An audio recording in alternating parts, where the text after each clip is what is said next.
Very good morning to all. Very good afternoon. Very good evening and very good night.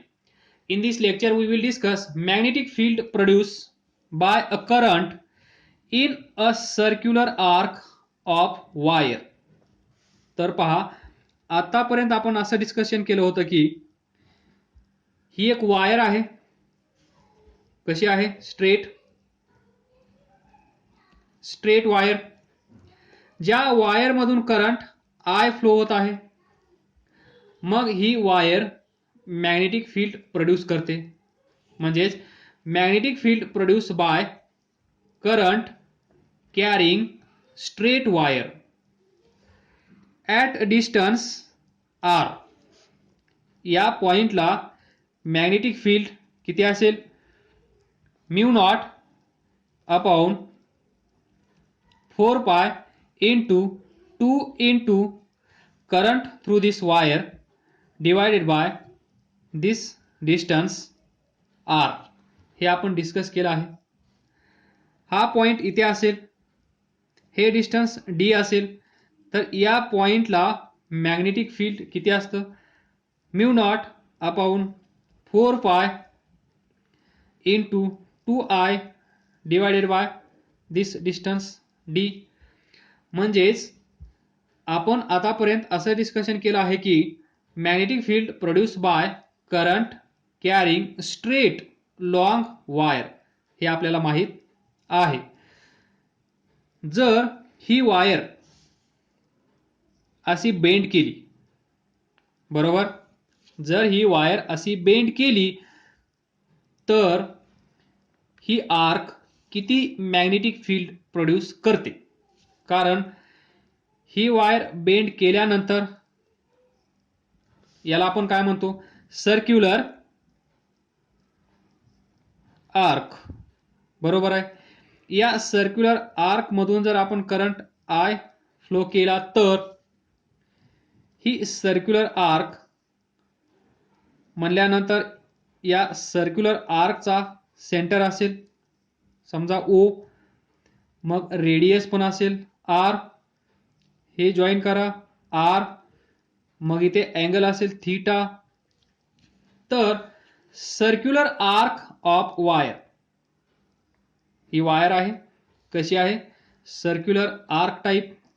तर या wire मधून जर आपण current I flow केला तर या वायरमुळे, या सर्क्युलर आर्कमुळे इथे प्रोड्यूस होणार मॅग्नेटिक फील्ड किती असेल? आलं लक्षात? तीच वायर आहे जी वायर आपण अगोदर कन्सिडर करून त्या वायर मधून करंट I फ्लो करून ही वायर इथे किती मॅग्नेटिक फील्ड प्रोड्यूस करते हे आपण पाहिलं. आता आपण काय करत आहोत? हीच वायर बेंड करत आहोत.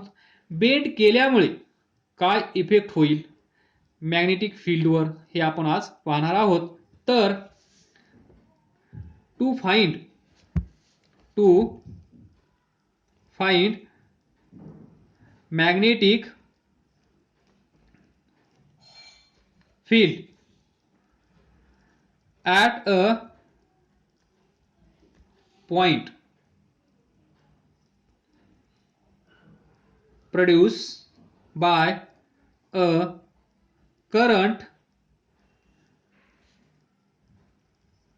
in a circular arc of wire. तर आपल्याला गरज आहे ती एका सर्क्युलर आर्क टाइप वायरची.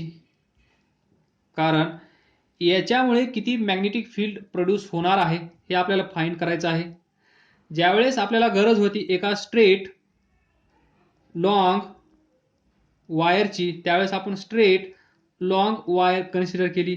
आज गरज आहे आपल्याला एका सर्क्युलर आर्क टाइप वायरची. तर कन्सिडर करूया आपण दिस सर्क्युलर आर्क ऑफ वायर, बरोबर. या वायर मधून करंट फ्लो होत आहे I. जर ही वायर सर्क्युलर असेल तर या सर्क्युलर आर्कचा सेंटर पण असेल, तर हा सेंटर कन्सिडर करूया. ही असेल radius of this circular arc. ही पण असेल radius of this circular arc. जर आर्क असेल तर इथे अँगल पण सबटेंड केला जाईल. तर आपण कन्सिडर करूया तो अँगल थीटा. म्हणजेच let theta be angle subtended by circular arc at center, बरोबर, at center. Then R be radius of circular arc. तर पहा, ज्यावेळेस आपण इथे हे मॅग्नेटिक फील्ड किती आहे हे डेरिव्हेशन ज्यावेळेस आपण करत होतो त्यावेळेस ही जी स्ट्रेट लॉंग वायर आहे तिथे काय केलं होतं, इथे छोटासा पार्ट या वायरचा आपण कन्सिडर केला होता. या वायरमधून करंट आय फ्लो होत आहे, याची लेंथ dl. तर करंट लेंथ एलिमेंट काय असेल I इंटू dl. त्याचप्रमाणे आज आपण या सर्क्युलर आर्कचा एक छोटासा पार्ट आपण कन्सिडर करणार. याच्यातून करंट I फ्लो होत आहे, याची लेंथ dl आहे. तर करंट लेंथ एलिमेंट काय असेल I इंटू dl. याला काय म्हणतो आपण, पा current I length dl element, छोटासा पार्ट या वायरचा. ही जी वायर आपण कन्सिडर केली आहे त्या वायरचा अगोदर आपल्याला छोटासा पार्ट कन्सिडर करावा लागेल. त्याचं डिस्टन्स सेंटर पासून आरच असेल. तर याच्यामुळे इथे किती मॅग्नेटिक फील्ड तयार होत आहे हे आपल्याला अगोदर फाइंड करावं लागेल. त्यानंतर असाच पार्ट इथे असेल, त्यानंतर असाच पार्ट इथे असेल, त्यानंतर असाच पार्ट इथे असेल, इथे पण एक पार्ट असेल, इथे एक पार्ट असेल, इथे पण एक पार्ट असेल, बरोबर. त्यानंतर यांच्यामध्ये पण पार्ट असतील, दिस इथे एक पार्ट असेल, इथे एक पार्ट असेल, इथे एक पार्ट असेल छोटासा, बरोबर. आणि हे सर्व पार्ट्स एकत्र केल्यानंतर आपल्याला काय भेटेल, ही सर्क्युलर आर्क भेटेल. तर याचपैकी एक पार्ट आपण कन्सिडर केला, त्याचं नाव आपण ठेवलं करंट लेंथ एलिमेंट IDL. जर आपल्याकडे करंट लेंथ एलिमेंट असेल, त्याचं डिस्टन्स माहित असेल, तर आपण बाय युजिंग या एंडला A म्हणा, या एंडला B म्हणा, म्हणजेच circular arc AB. Now by using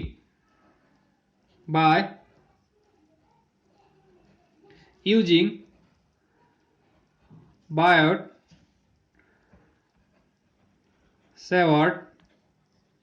law. काय आहे हा लॉ, तर ही वायर असेल किंवा ही सर्क्युलर आर्क असेल, या वायरचा छोटासा पार्ट कन्सिडर करा किंवा या सर्क्युलर आर्कचा छोटासा पार्ट कन्सिडर करा आणि या छोट्याशा पार्टमुळे किती मॅग्नेटिक फील्ड क्रिएट होतं एका पॉइंटला ते अगोदर फाइंड करा. ते जसं तुम्हाला भेटेल तसं तुम्ही हा पॉइंट म्हणजेच हा छोटासा एलिमेंट जेवढं मॅग्नेटिक फील्ड इथे क्रिएट करेल तेवढंच याच्या पुढचा छोटासा पार्ट क्रिएट करेल. कारण पहा त्याची लेंथ पण डी एल आहे, त्याच्यातून जाणारा करंट पण आय आहे, त्याचं डिस्टन्स फ्रॉम दिस पॉइंट पण सेम आहे. म्हणजे इथे जेवढे अवेलेबल आहेत करंट लेंथ एलिमेंट त्यापैकी कुठलाही तुम्ही कन्सिडर करा, त्याच्यामुळे जेवढं क्रिएट होईल मॅग्नेटिक फील्ड तेवढंच मॅग्नेटिक फील्ड याच्याचा प्रत्येक पार्ट क्रिएट करत असेल. कारण प्रत्येकाची लेंथ डी एल सेम आहे, प्रत्येकामधून करंट आय फ्लो होत आहे, प्रत्येकाचं distance from this point O आरच आहे. म्हणून तर पहा, by using Biot Savart law, due to this छोटासा एलिमेंट आपल्याला या पॉइंटला भेटेल छोटंसं magnetic field d B bar. तर ते किती असेल हे यांनी सांगितलं. एक छोटासा पार्ट तुम्ही कन्सिडर केला तर या छोट्याशा पार्टमुळे इथे क्रिएट होणारं मॅग्नेटिक फील्ड हे फिक्स आहे आणि ते आहे एवढं. किती आहे? Mu naught upon 4 pi into I D L bar cross R bar divided by R cube. Equation number 1 by using Biot Savart law असं सांगतो की या वायरचा एक छोटासा पार्ट तुम्ही कन्सिडर करा, त्या छोट्याशा पार्टमुळे इथे एवढं मॅग्नेटिक फील्ड क्रिएट होत असेल नाही, एवढंच मॅग्नेटिक फील्ड इथे क्रिएट होतं असं यांनी सांगितलं. तर आपण फाइंड पण केलं. किती आहे? Mu naught upon 4 pi into I D L bar cross R bar. तर आय म्हणजे याच्यातून फ्लो होणारा current I, D L bar म्हणजे इथला एक छोटासा जो पार्ट आपण कन्सिडर केला त्याची length D L bar cross R bar म्हणजे दिस पोझिशन व्हेक्टर. हा जो छोटासा एलिमेंट आहे, हा छोटासा एलिमेंट या पॉइंट पासून किती दूर आहे? तर हे असेल इथे at point O magnetic field एवढं असेल हे यांनी सांगितलं. त्यानंतर आपण काय करतो? ॲडिशन.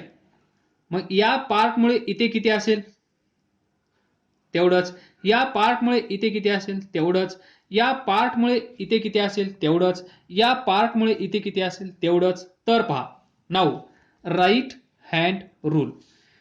इथून असा करंट इकडे जात आहे, म्हणजेच डायरेक्शन ऑफ करंट असे आहे. तर त्याच डायरेक्शनमध्ये मी पेन ठेवतो. राईट हँड म्हणजे हा कंडक्टर मी माझ्या उजव्या हातामध्ये पकडतो. त्यानंतर पहा, हा कंडक्टर असा पकडण्याचा प्रयत्न करा आणि ज्या डायरेक्शनमध्ये करंट आहे त्या डायरेक्शनमध्ये थंब ठेवा. त्यावेळेस ही 4 फिंगर्स पहा या वायरच्या वरच्या साईडला आपल्याकडे येत आहेत, या वायरच्या खालच्या साईडला ती प्लेनमध्ये जात आहेत. बरोबर?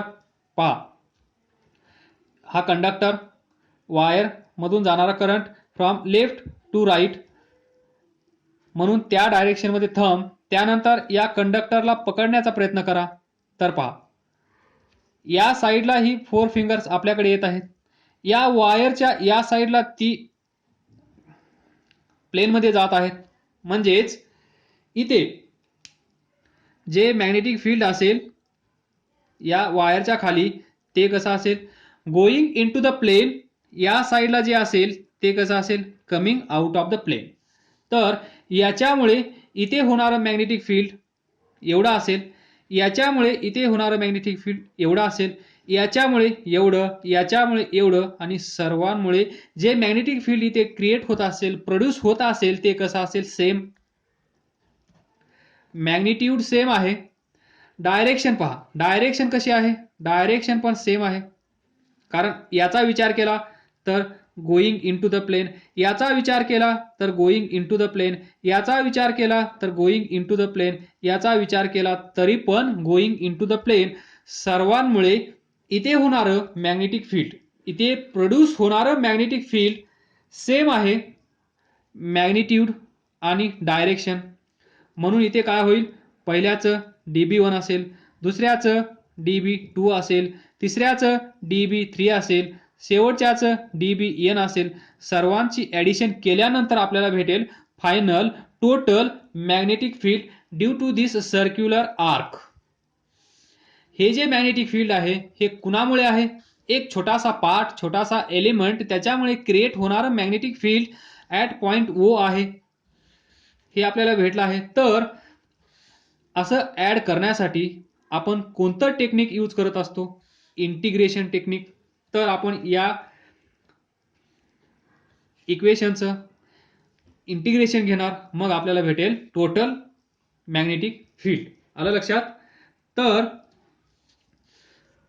DB बार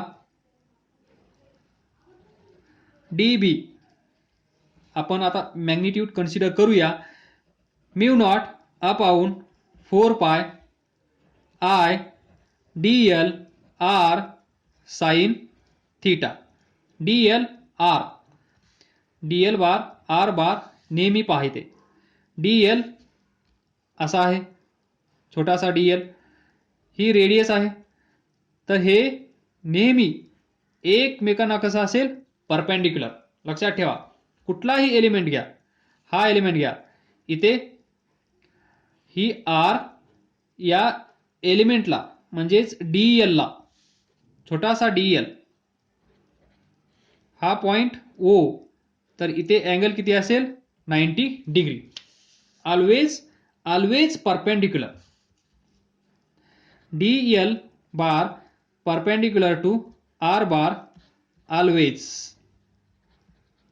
लक्षात ठेवा, हे सर्कल असेल, ही रेडियस इथे परपेंडिक्युलर आहे, इथे परपेंडिक्युलर, इथे परपेंडिक्युलर, इथे परपेंडिक्युलर, इथे परपेंडिक्युलर. म्हणजेच हा छोटासा पार्ट म्हणजे DL and this is R. DL bar is always perpendicular to this position vector. म्हणून डिवाइडेड बाय R क्यूब, एक R कॅन्सल होईल.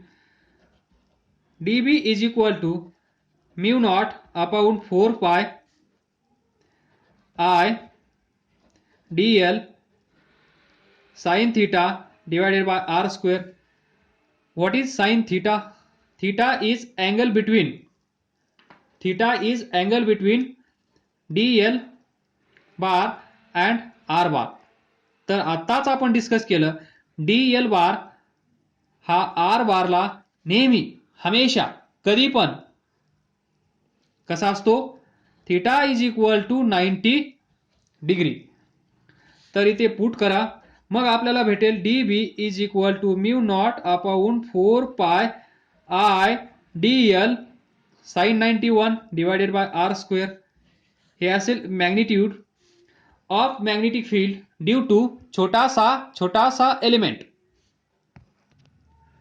Now taking integration on both sides. तुम्ही लिहा इथे, taking integration on both sides.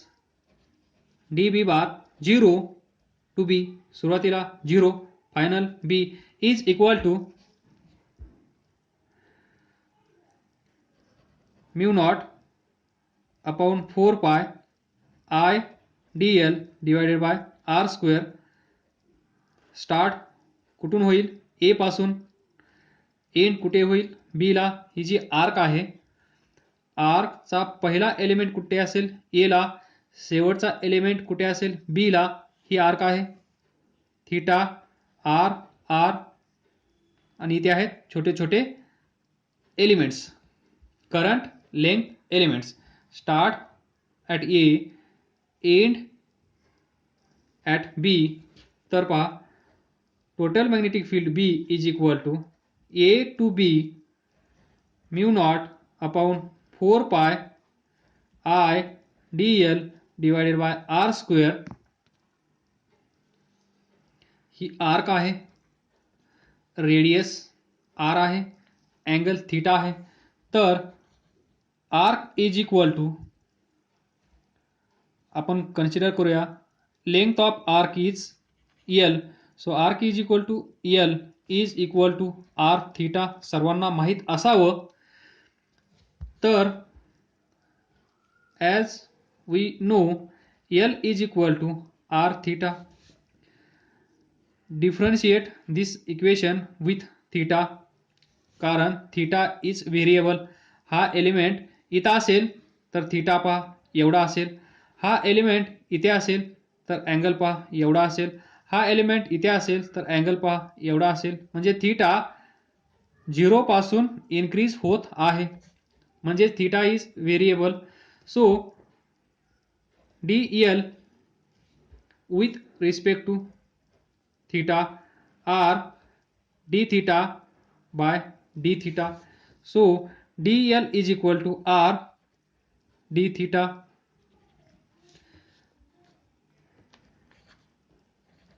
तर इथे पहा, सुरुवातीला याची लेंथ, या आर्कची लेंथ कुठून सुरुवात होत आहे, ए पासून.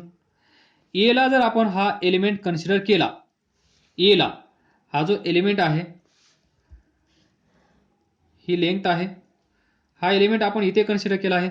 हा जर एलिमेंट इथे असेल तर angle between this R bar किती असेल, 0. Theta is equal to 0. जर हा पार्ट इथे असेल तर अँगल किती असेल, theta. Theta is equal to theta, एवढं लक्षात ठेवा. Then d L is equal to R D theta. D l इथे पहा, आय फिक्स आहे, म्यू नॉट फिक्स आहे, 4 पाय फिक्स आहे, r square that is radius of this circular arc fix आहे, ते सर्व बाहेर घ्या. B is equal to mu naught upon 4 pi I upon R square integration from A to B D L. D L काय आहे, R D theta. Mu naught upon 4 pi I upon R square D L is equal to R D theta. So ए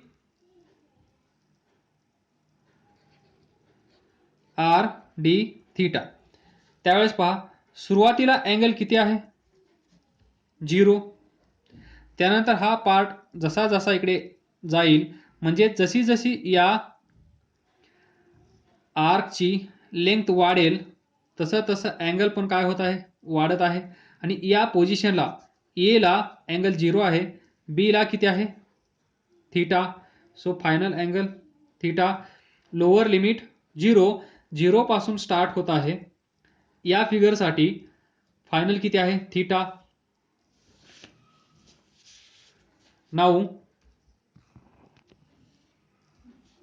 तर पहा, R fix आहे, बाहेर घ्या. R बाहेर आल्यानंतर हा इथला एक आर कॅन्सल होईल, म्यू नॉट अपॉन 4 पाय, इथे आय एक आर कॅन्सल होईल अपॉन आर. इथे पहा 0 टू थीटा डी थीटा किती येईल, mu naught upon 4 pi I upon R integration theta, theta 0 that is mu naught upon 4 pi I divided by R. Theta इथे ठेवा, theta minus 0.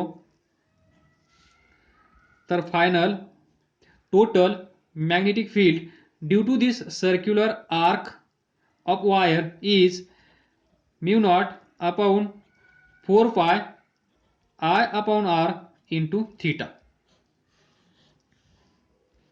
This is magnetic field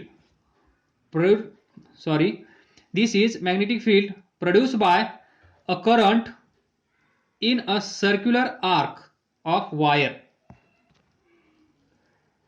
where theta is in radian. बरोबर, हे सांगण्याची गरज नाही, 4 पाय सांगण्याची गरज नाही, आय सांगण्याची गरज नाही, आर सांगण्याची गरज नाही, थीटा इज इन रेडियन. तर पहा समरी ही असेल आर्क, याच्यातून करंट आय फ्लो होत असेल, तर याचा जो सेंटर असेल, या आर्कचा एक सेंटर असेल इथे, तर at point O that is magnetic field due to this circular arc wire at O is equal to mu naught upon 4 pi. याच्यातून फ्लो होणारा करंट आय, या सर्क्युलर आर्कची रेडियस आर इंटू इथे सबटेंड केलेला angle theta.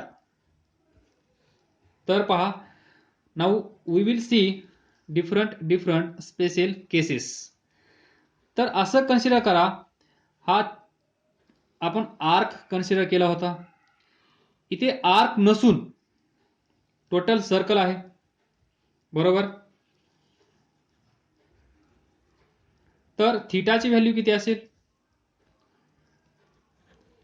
जर ही arc नसेल, हे complete circle असेल, तर त्याला आपण म्हणू शकतो magnetic field due to circular current. हा करंट पहा इथून येत आहे, कंप्लीट सर्कल आहे, तर या सर्कलमधून ज्यावेळेस करंट फ्लो होत आहे त्यालाच आपण असं म्हणू शकतो magnetic field due to circular current. कोणामुळे, सर्क्युलर करंट. तर या केसमध्ये थीटाची व्हॅल्यू किती असेल, आर्क नसून इथे जर सर्कल असेल तर थीटाची व्हॅल्यू काय असेल, 2 पाय. तर ही व्हॅल्यू इथे ठेवा. मग मॅग्नेटिक फील्ड काय येईल, mu naught upon 4 pi I divided by R into 2 pi, pi pi cancel. तर B is equal to mu naught upon 2 I divided by r. आणि हे तुम्हाला पाठ करायचं आहे. हे तर तुम्हाला पाठ करावाच लागेल, पण जास्त युजफुल हे आहे. असं सर्कल असेल, याच्यातून करंट आय फ्लो होत असेल, तर याच्या सेंटरला इथे मॅग्नेटिक फील्ड किती असेल, mu naught upon 2 into I divided by R, where r is radius of this circle, I is current flowing through this circle or wire, mu naught upon 2 constant. आलं लक्षात. त्यानंतर आपण अजून केसेस कन्सिडर करू शकतो. तर पहा number 2, theta is equal to, इथे पहा थीटा इज इक्वल टू, जर हे असं असेल तर 1/4 radius r, angle subtended by this arc is 90.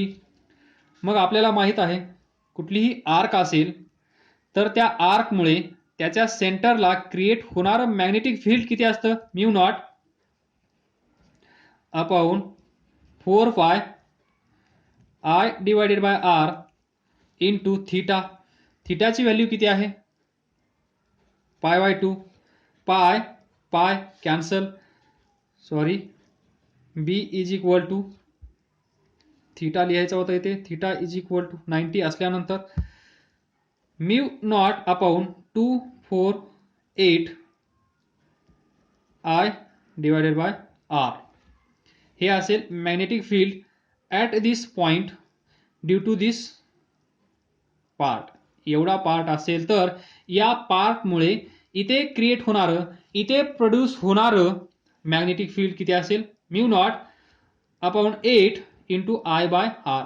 R is current flowing through this wire, R is radius of this circular arc. तर पहा इथे कंप्लीट सर्कलमुळे जर असा असेल तर मॅग्नेटिक फील्ड एवढं असतं, तुम्हाला माहित आहे.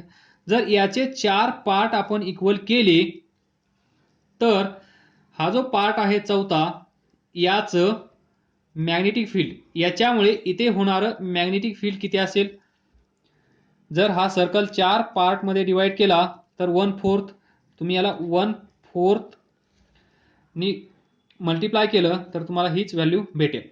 4 × 2 8 mu naught as it is I as it is R as it is.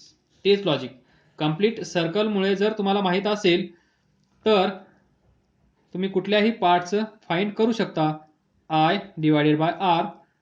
I is current through this wire and this is radius R.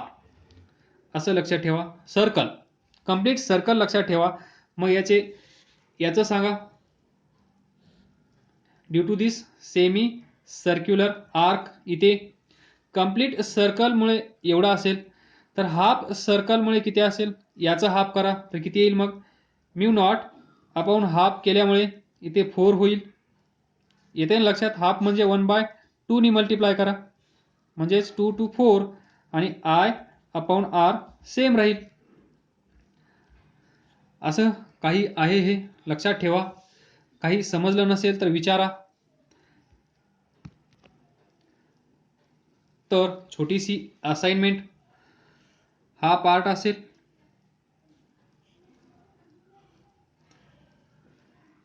Semi circle व्यवस्थित आलेला नाहीये. याची रेडियस आर आहे. तर या पार्टमुळे इथे होणारं मॅग्नेटिक फील्ड, प्रोड्यूस होणारं मॅग्नेटिक फील्ड BO किती असेल. तुम्हाला माहित आहे कुठलीही आर्क असेल, अँगल थिटा असेल, रेडियस आर असेल तर या पॉइंटला मॅग्नेटिक फील्ड किती असतं, mu naught upon 2 I upon R. Sorry, हे सर्कलमुळे आहे. आपल्याला छोट्याशा आर्कमुळे जे डेरिवेशन आपण डिराईव्ह केलं आहे ते 4 pi I upon R into theta. हा फॉर्म्युला यूज करा.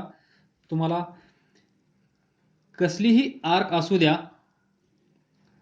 त्या आर्कमुळे त्याच्यातून करंट आय फ्लो होत असेल तर मॅग्नेटिक फील्ड त्याच्या सेंटरला फाइंड करता येईल by using this formula.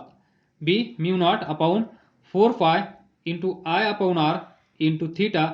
This is the magnitude of magnetic field produced by circular arc of wire.